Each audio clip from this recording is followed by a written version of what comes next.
hope I had this set to do my wonderful pick up where we left off mode, but if I didn't, we just got totally screwed up and I'm about to have a conniption. But let's see. Okay, you're back on, and I think we're broadcasting. I hope we're broadcasting. Sorry about this, Charles. Don't worry about Boy, it. I tell you, it's a different deal every day. So we're going to do another one of our sort of traditional in-studio broadcasts today. Let me just make sure this thing picked up where we left off. I hope it did. I hope it did. I think it did.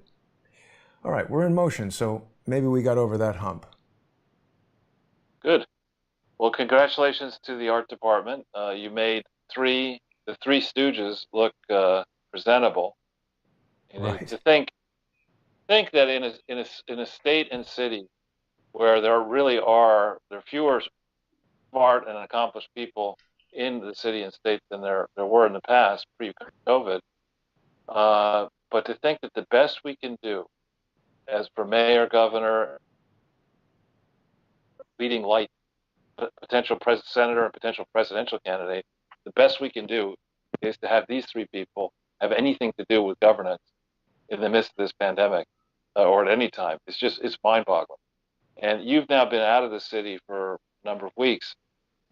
I haven't been going on the kinds of walkarounds that you and I went on, but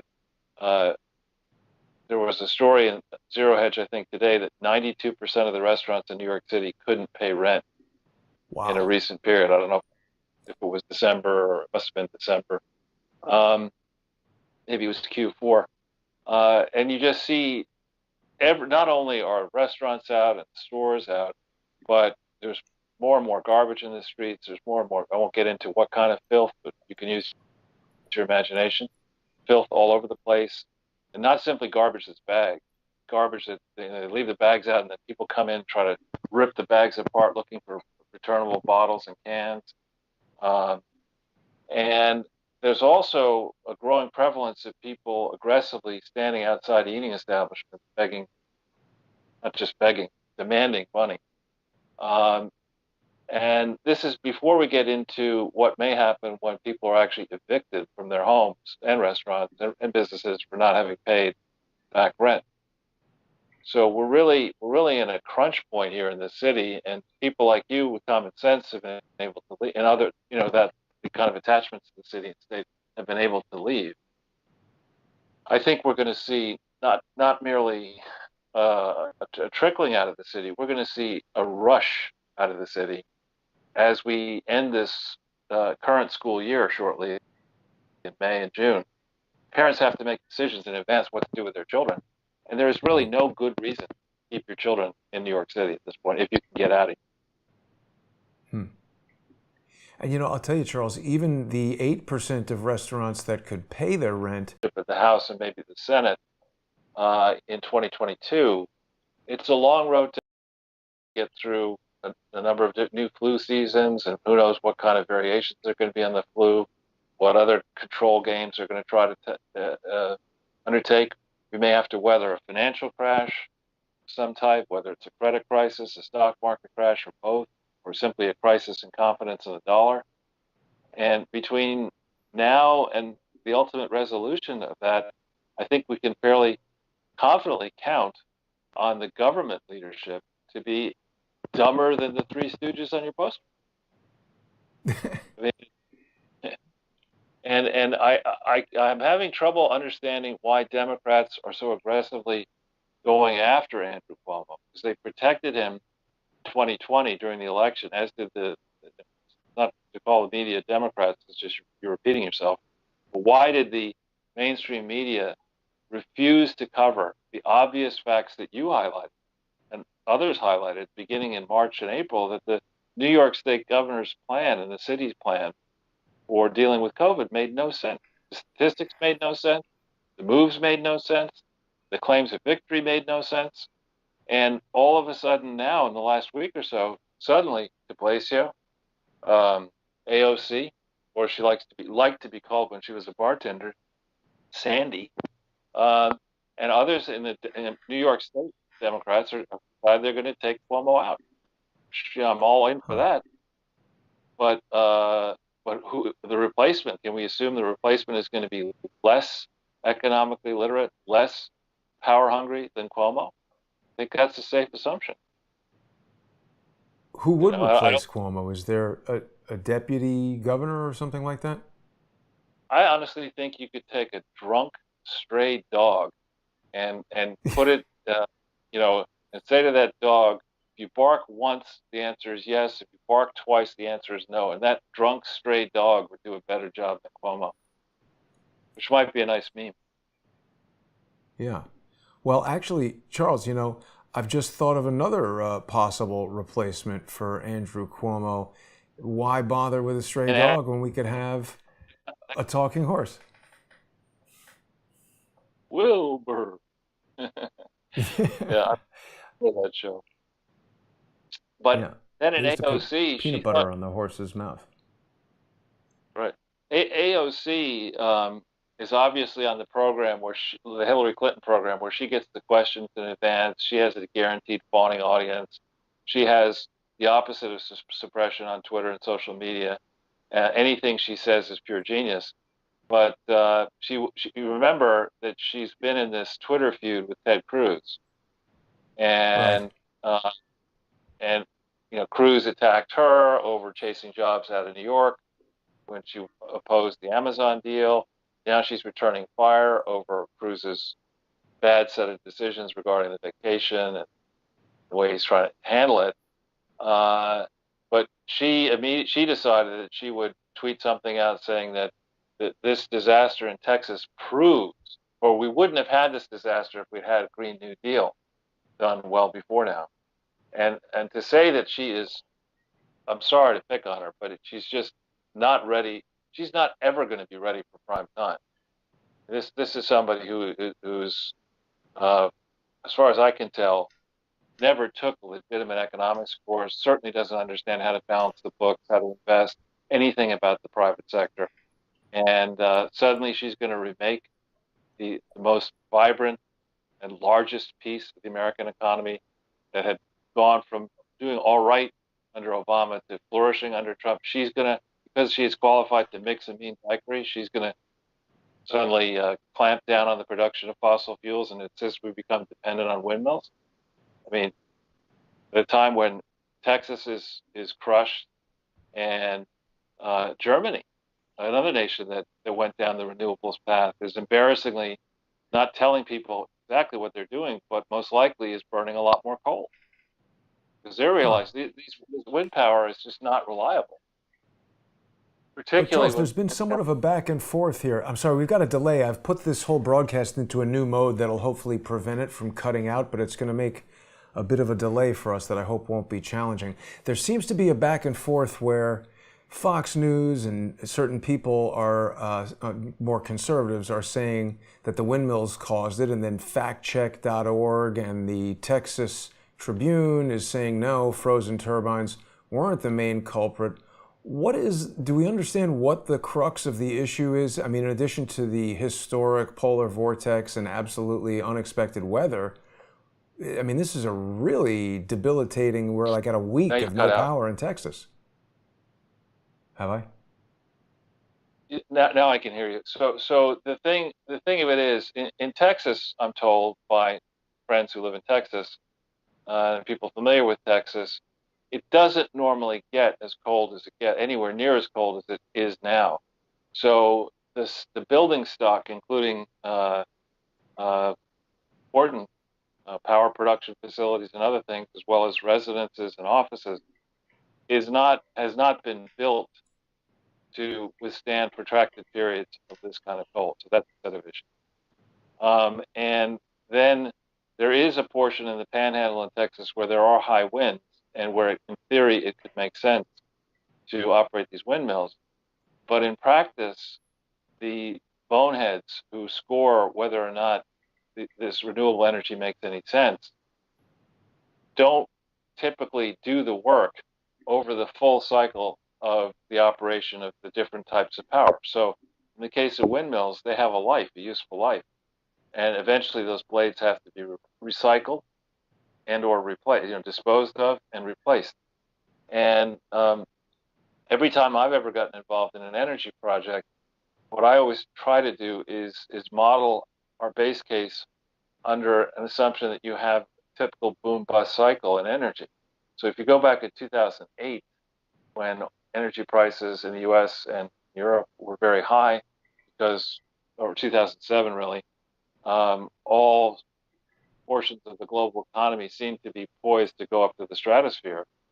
Well, it made a lot of sense to think about renewable energy back then because oil was 120 a barrel, roughly, depending on whether you use Brent or West Texas Intermediate. But when oil is down at 45, 50, 60, these renewable sources from an economic standpoint don't necessarily make the most sense. And as I say, the numbers are not um, typically dollared out for you over the long type of period that you really need to use. So I'd say the first set of issues is that my experience in the private sector, people fight over every penny in a family business or a share owner owned, a publicly traded business. When a capital expenditure request comes in, it's not like you say, "Oh, you want 20 million? I'll give you 200 billion." I mean, you fight over every damn dollar, and you people go, and it's a healthy discussion. And when you look at the total amount of that's called a capital expenditures that the United States makes as a whole across the public and private sectors, it, it's not a large sum of money. And the reason for that is because we've been in theory, advanced country for over 100 years. So there's a lot of physical stock already in there. And the first move that a well-run business will make is not to say, oh, I've got a 20-year-old facility. Let's tear it down and build an expensive new one right now. You look at it and you say, well, I've got the 20-year-old facility. Maybe there's a way I can tweak it. Maybe I don't need to build a building. Maybe I can just change the way the flow of the process. Maybe I can replace a machine. Maybe there's a bottleneck here that I can cure another way. Maybe there's another way. And you spend your time thinking about it. The way Washington works, it seems, is particularly in the period 2008 to the present, comes a crisis, no matter what it is. If it's, the world's going to fall up, America's going to fall apart, and the world with it.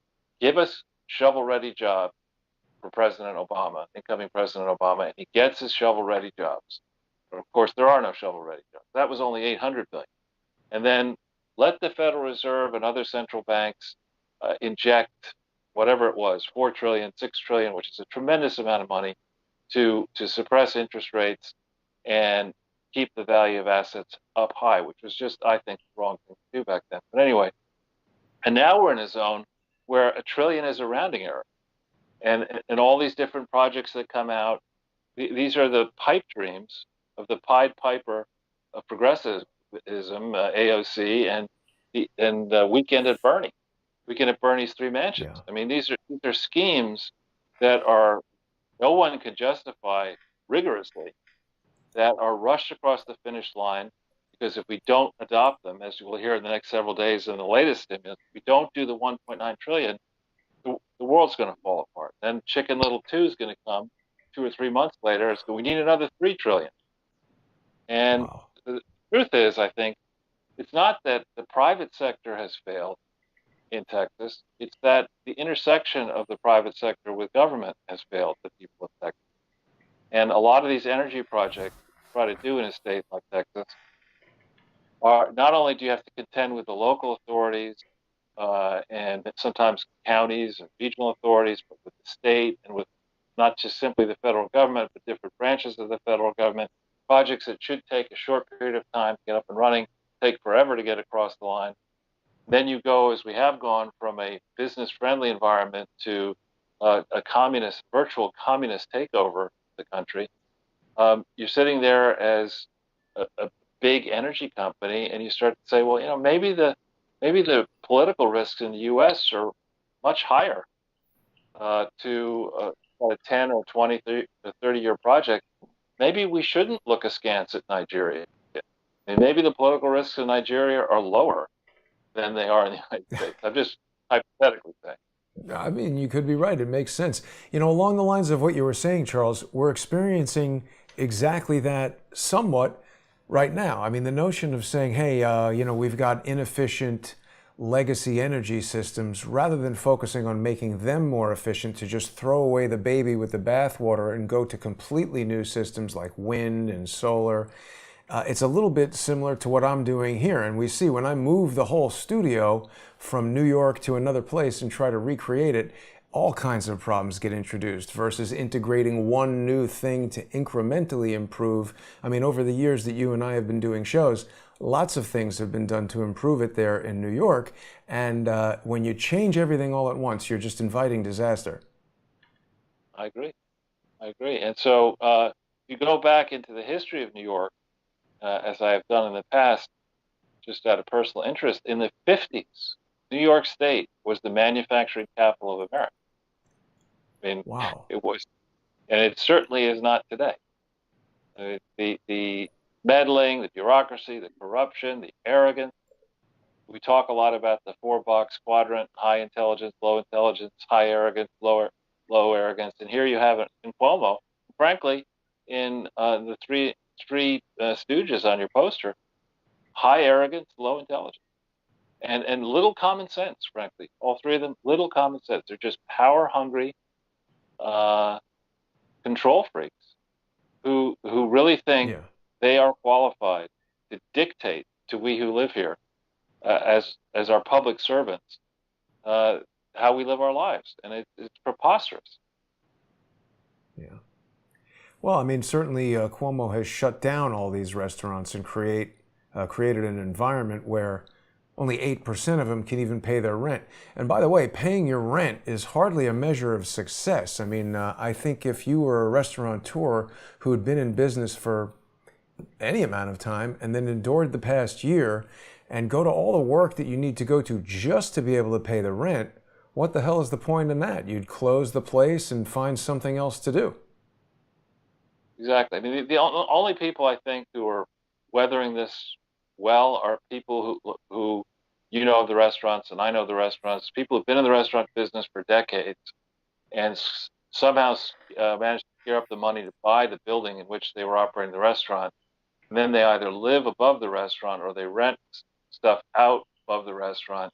And then suddenly they're able to actually really do well. I mean, if you've got a humming family business restaurant, you eat for free as the family, uh, and you can throw small money to your teenage kids or whatever, have them work in the restaurant, and you can make a go of it if you're really good at it, and you're buying your food cheaply that you might use to eat.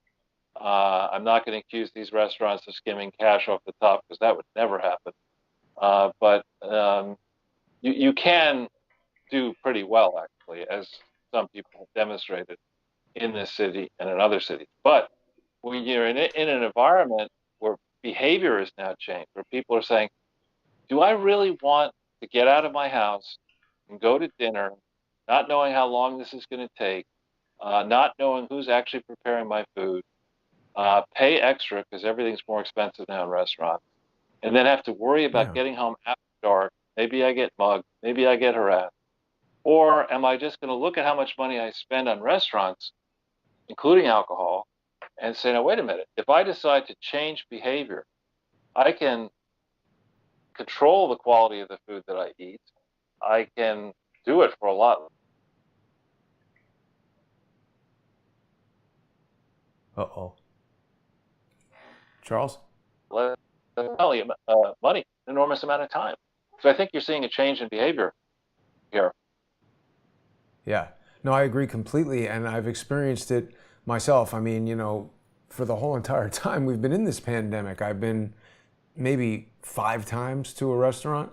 And I mean, prior to starting Crowdsource the Truth, in my pretty recent past life, I would go to a restaurant 5 times a week or more. So it's a definite change. And also, people who aren't in the restaurant business have generally much less income, and, eating in a restaurant is kind of a disposable income sort of a thing. Or, if you're in New York City, most people are having lunch at some form of restaurant, takeout, order in, delis, things like this. all that business is gone. And just in dealing with, tech support and different things that I've been doing, so many businesses now, the people are working from home, the phone service people are working from home, and they even tell you that. So, bear with us while everything doesn't work as well as it normally does. I'm a bit concerned, Charles. I'm sure you saw this, and I don't know if this really pertains to restaurants, but it does, I think, pertain to the concept of a compromised workforce that's, dealing with the new normal. I think a lot of people saw this footage of a United Airlines jet engine that just exploded midair. It's a pretty rare occurrence.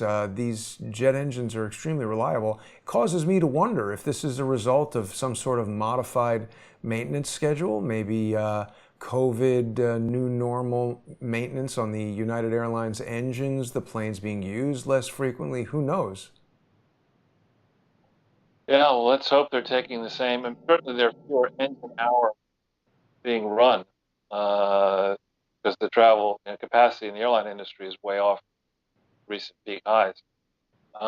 So, but it's been a long time since I've been involved representing airlines in transactions, which I've done in the past. When I did it in the 80s and early 90s, I would go through the maintenance facilities, and back then they were pretty professional, pretty damn professional. They took it seriously. Um, so let's just hope this is a unique occurrence that will not plague that industry, which is already flat on its ass. And that doesn't help, certainly, even just hearing about it. I'm not enthusiastic. I've already made up my mind. I'm not getting back on an airplane until this COVID thing is way in the rearview mirror. The notion of having to have some sort of electronic proof of vaccination, or even worse, the notion of, we've seen it. I saw a video clip from Israel where they were checking people and they had to show their phone that they'd been vaccinated in order to get into an office building. So it's perhaps just a matter of time. And Charles, a lot of people saw I was at the President Trump President's Day rally in Florida the other day. I do want to remind everybody that I've actually created a 4K version of that. It's been remastered from the original files, including 32-bit audio. People can get that on patreon.com/crowdsourcethetruth or subscribestar.com/crowdsourcethetruth. But Charles, I've learned that Florida is not this miracle bastion of COVID-free amazingness. While it is better than New York, I was accosted by a really objectionable, Karen-esque individual at your least favorite supermarket the other day, demanding that I wear my mask properly. It had dipped down below my nose, and this woman felt it was her right and obligation to instruct me as to what to do in an incredibly rude way. So it's just amazing how unpleasant it is to be out in the general public. And that's another reason why people might choose to stay home, order in groceries or food and cook, and not go out and mingle in public and go to restaurants. Well, I know in my business, in my life in finance, if you wanted to be a top finance person, you had to spend time in New York. And you didn't necessarily have to base yourself in New York, but deals were going to happen in New York, particularly any leverage deal where you borrowed money or it's complex, more than likely would have would create a need to be in New York. I think this long experience now, going up almost on a year, where apparently occupancy rates or use of these office facilities in New York City is down to 15% of normal or something. And the people running these big firms are looking at this and saying, now, do we really need to burden ourselves with this gigantic lease, let's say 10 stories, 20 stories here in New York City, when we could probably do most of this? We now know how to use Zoom calls, and we have other protocols that make it possible to do this kind of remote meeting and less travel. And maybe we can move to South Dakota, or a place with it's very business friendly, and Right. conduct stuff that when I started in 1980 absolutely had to be on Wall Street. Before I started, you actually physically needed to be on Wall Street because of the way trading was done back in the 60s and 70s, before the 60s. You certainly don't need to do that now. The floor of the Nasdaq has no people on it. I don't know if the New York Stock Exchange is back to having people on the floor, but they operated during the pandemic for many months with no brokers on the floor. So you start looking at that and you say, huh, on the one hand, people in general, even nice people, are a pain in the ass to manage. You get into you get into they get into problems, they have issues, you have issues with them, and if you can figure out a way to do all this stuff without people, and instead using machines, you like that. And then on top of that, in addition, just dealing with people, even well-intentioned people, um, you have to house the people. I mean, you have to have space for them. They have to eat or whatever. And the second you move off that model into where there's a lot more technology and artificial intelligence and other things, that just compounds the argument in favor of moving out of New York City in particular, maybe even moving outside the United States, depending on what kind of business it is, what you're doing. But it certainly makes places like Texas, like South Dakota, or I should say what's left of Texas, South Dakota and Florida, where you are, a lot more interesting. Yeah. And Charles, there's been no direct evidence of this, but it's kind of really strange to me that right as Texas is kind of standing its ground and making it known that they are opposed to some of these draconian lockdowns, it's just suddenly people who might have been considering moving to Texas are perhaps put off by this whole really troubling failure of the power grid. Still a lot of questions about it. It's interesting because this ERCOT, the Electric Reliability Council of Texas, it's something that came up in a conversation with the Moriartys just a couple of weeks ago. I've been in communication with them, but it's been a little bit touch and go. I don't know if they have electricity restored yet. We were texting just yesterday or 2 days ago. They were huddled by a fireplace, but not everybody in Texas even has a fireplace in their house because it's so rare that it gets even remotely close to this cold. But what's going to happen to this ERCOT thing? And I mean, what do we know about this? I know next to nothing about it, but it's just clear to me that these uh, bureaucracies, these regulatory bodies, these groupthink decisions have not, for the moment, served Texas well.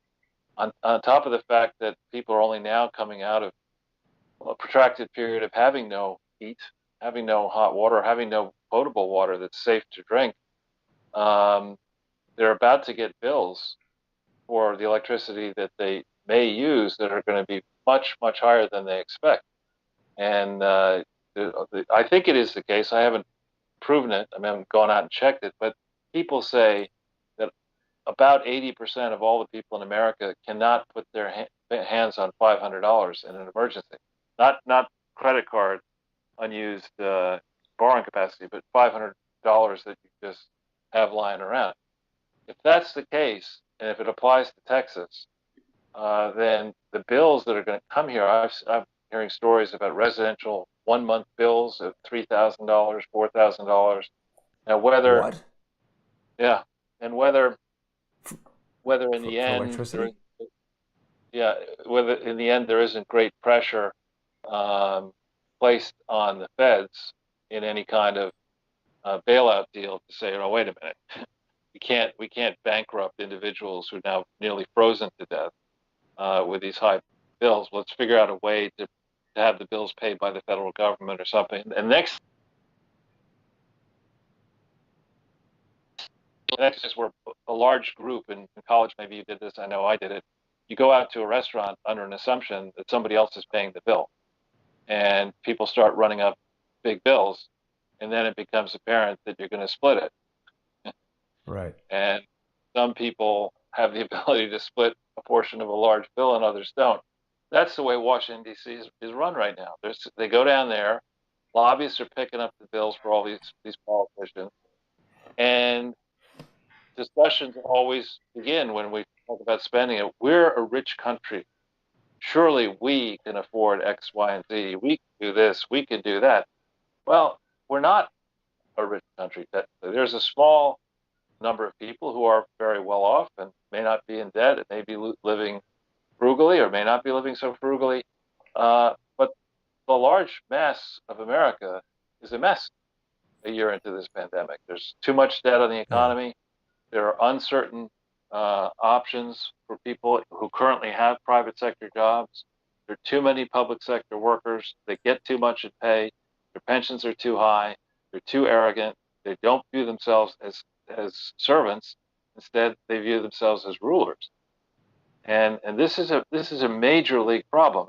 And we're now in a situation where big cities like Chicago, other cities, the teachers unions are basically holding parents hostage, saying, well, we're not, it's too dangerous for us to go back to work till everyone's vaccinated or COVID's eradicated, or these unrealistic demands. Um, and the people at present are just saying, okay, all right, we'll let this happen. And it's an outrage. I mean, the data that I've seen does not suggest that children are either suffering from COVID or spreading it to seniors. I haven't seen any concrete analysis that's reliable. I haven't seen any analysis that suggests that. So please Hmm. explain why Florida schools are open and Illinois schools are closed, or New York schools have been closed. Explain that.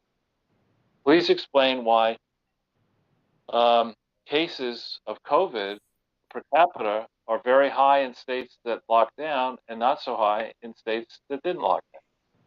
When you norm it, you can't just say you got South Dakota is a small state, so you got to look at cases per population. And same here, or actually deaths per population as well as cases.